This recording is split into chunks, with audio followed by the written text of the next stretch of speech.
السلام علیکم فرینڈز، خوش آمدید دوبارہ ہمارے چینل میں۔ آج ہم بات کرنے والے ہیں حضرت تمیم رضی اللہ تعالیٰ عنہ کی دجال سے ملاقات۔ حضرت تمیم رضی اللہ تعالیٰ عنہ فرماتے ہیں، ایک مرتبہ میں سمندر کے سفر پر نکلا۔ مسافروں کی کل تعداد 30 تھی اور ہم سب ایک کشتی پر سوار تھے۔ ہمارا سفر انتہائی اطمینان کے ساتھ کٹ رہا تھا کہ اچانک ہوا چلنا شروع ہو گئی اور سمندر میں طوفان آ گیا۔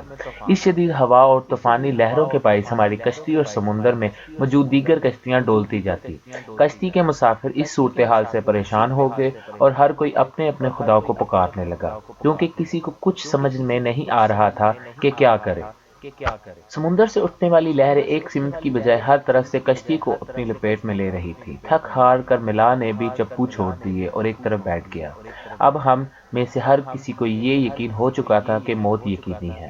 سورج غروب ہونے کو تھا اور اس کی روشنی آہستہ آہستہ ختم ہوتی جا رہی تھی۔ شام کا اندھیرا اور منزل کا کوئی پتہ نہیں۔ یہ بھی خبر نہ تھی کہ کشتی کس سمت میں جا رہی ہے اور سمندر کی لہریں اب کب تک کشتی کو سلامت رہنے دے گی۔ اس خوف و خراش کی حالت میں رات گزر گئی اور صبح کی ہلکی ہلکی روشنی پھیلنے سے ہر طرف اجالا ہی اجالا ہو گیا۔ کشتی کے رات بھر ہچکولے کھانے کے بعد کسی کو کچھ خبر نہ تھی کہ ہم کہاں پہنچ گئے۔ پھر اگلا دن بھی اسی کیفیت میں گزرا اور اسی طرح رات کے بعد دن اور دن کے بعد رات آتی گئی اور ہماری کشتی کو سمندر میں پھنسے ہوئے پورے 30 دن گزر گئے۔ پھر اچانک 30 دنوں کی اس صورتحال کے بعد بھولے بٹ کے مسافر کو دور سے ایک ایسا نظر آیا کہ کچھ درخت سامنے کھڑے ہیں۔ 30 دن سے مصیبت میں پھنسے ہوئے مسافروں کو یہ منظر دیکھ کر امید کی کچھ کرن نظر آئی اور ملا نے جلد از جلد وہاں تک پہنچنے کے لیے پوری طاقت کے ساتھ چپو چلانا شروع کر دیے اور کشتی کو تیزی کے ساتھ ان درختوں کی طرف لے جانے لگا۔ کشتی میں موجود مسافر جنہیں یقین ہو چکا تھا کہ اب موت کے سوا اور کچھ نہیں، ان کے چہرے پر بھی زندگی کی امید چمک اٹھی۔ پھر کشتی جوں جوں قریب ہوتی گئی درخت صاف دکھائی دینے لگے۔ ملا پوری طاقت سے کشتی کو چلا رہا تھا تاکہ سورج غروب ہونے سے پہلے پہلے ان درختوں تک پہنچا جائے، تاکہ کہیں ایسا نہ ہو کہ اندھیرا ہونے کے باعث ہم اس آخری امید سے بھی ہاتھ دھو بیٹھے۔ پھر کشتی آہستہ آہستہ ان درختوں کی طرف بڑھتی رہی اور جب درخت قریب ہوئے تو سارے مسافروں کو یہ جان کر خوشی ہوئی کہ یہ سمندر میں واقع کوئی جزیرہ ہے۔ ابھی تو سورج مکمل غروب نہیں ہوا تھا کہ کشتی جزیرے کے کنارے پہنچ گئی۔ مسافروں کو اس جزیرے سے اترے ہوئے زیادہ دیر نہیں گزری کہ درختوں کے درمیان سے ایک عجیب و غریب قسم کا جانور نکلا۔ اس جانور کے پورے جسم پر بال تھے اور قد اتنا لمبا تھا کہ یہ معلوم ہی نہیں ہوتا کہ یہ جانور کا اگلا حصہ ہے یا پچھلا۔ سارے مسافر اس عجیب و غریب جانور کو دیکھ کر حیران و پریشان ہو گئے، کیونکہ ان میں سے کسی نے بھی اس سے پہلے ایسا جانور نہیں دیکھا اور نہ ہی اس کو سنا تھا۔ اب اس پراسرار جزیرے پر اس کو دیکھ کر سب پریشانی میں مبتلا ہو گئے کہ یہ کیا بلا ہے۔ ایک مسافر نے دوسرے مسافر سے پوچھا کہ یہ کیا چیز ہے۔ جانور ان مسافروں کی بات کو سن کر جواب دینے لگا کہ میں جاسوس۔ یہ سنتے ہی سب پریشان ہو گئے، کیونکہ جانور کے انسانوں کی طرح گفتگو کرنے سے تمام مسافر مزید سے بھی زیادہ پریشان ہو گئے، کیونکہ آج تک انہوں نے کسی جانور کو انسانی زبان میں بولتے نہیں دیکھا تھا۔ چنانچہ سب یہ سمجھنے لگے کہ ہو نہ ہو یہ کوئی جن ہے اور ہمارے سامنے آ گیا ہے۔ تمہاری جاسوسی کا مقصد کیا ہے اور تم کس کے لیے جاسوسی کرتے ہو؟ ایک مسافر نے ہمت جٹا کر اس سے پوچھا۔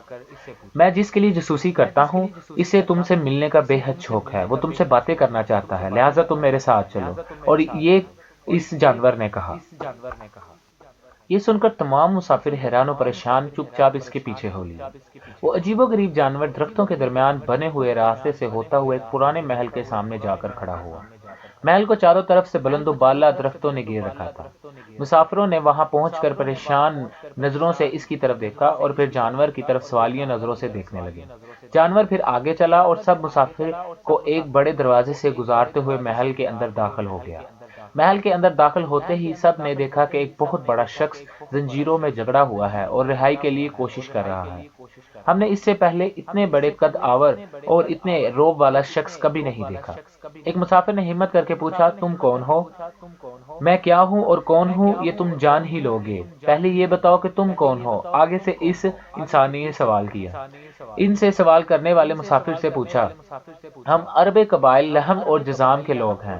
اور ساتھ ہی ان مسافر نے اپنے ساتھ بیتی اور یہاں تک پہنچنے کی ساری داستان سنا دی۔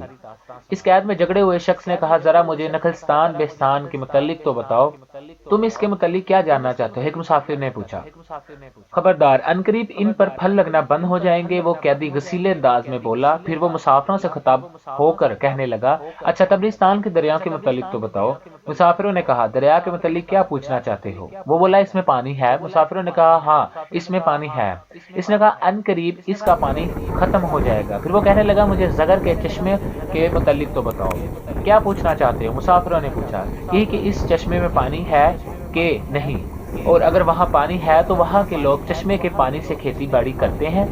پھر وہ پوچھنے لگا اچھا مجھے ذرا امیوں کے نبی حضرت محمد صلی اللہ علیہ وآلہ وسلم کے متعلق تو کچھ بتاؤ۔ مسافروں نے جواب دیا انہوں نے مکہ سے اپنی دعوت کا آغاز کیا، اب وہ مکہ سے نکل کر مدینہ میں موجود ہیں۔ کیا وہ عرب کے لوگوں کے ساتھ لڑائی لڑے اور عربوں نے لڑائی میں ان کے ساتھ کیا سلوک کیا؟ اس قیدی نے پوچھا۔ مسافروں نے جواب دیا لڑائی میں وہ عربوں پر غالب رہے اور بہت سے عربوں نے ان کی اطاعت بھی قبول کر لی، اب وہ خود کو ان کے تابعداری میں رکھتے ہیں۔ یہ سنتے ہی وہ غصے سے پھٹکارا اور زنجیروں کو جھٹکا دیا، پھر مسافروں کو مخاطب کر کے بولا اب میں تم کو اپنے متعلق بتاتا ہوں کہ میں دجال ہوں، اور تمہاری باتوں سے یہ معلوم ہوتا ہے کہ مجھے یہاں سے نکلنے کی اجازت ملے گی، پھر وہ اس جزیرے سے نکلوں گا اور 40 دن میں ساری دنیا گھوموں گا۔ دنیا کی کوئی بستی اور گاؤں ایسا نہیں ہوگا جہاں میرا گزر نہ ہو۔ ہاں مکہ اور مدینے میں جانا میرے بس میں نہیں ہوگا، مجھے وہاں جانے کی اجازت نہیں ہوگی۔ میں ان دونوں شہروں میں داخل ہونے کی کوشش بھی کروں گا اور میرے آگے فرشتے رکاوٹ بنیں گے، ان کے ہاتھوں میں تلواریں ہوں گی، وہ مجھ سے لڑیں گے۔ یہ داستان ہمیں ایک صحابی حضرت تمیم داری رضی اللہ تعالی عنہ نے سنائی، جو اسلام قبول کرنے سے پہلے عیسائی تھے۔ یہ عجیب و غریب واقعہ دیکھنے کے بعد آپ صلی اللہ علیہ وآلہ وسلم کی خدمت میں حاضر ہو کر مسلمان ہو گئے۔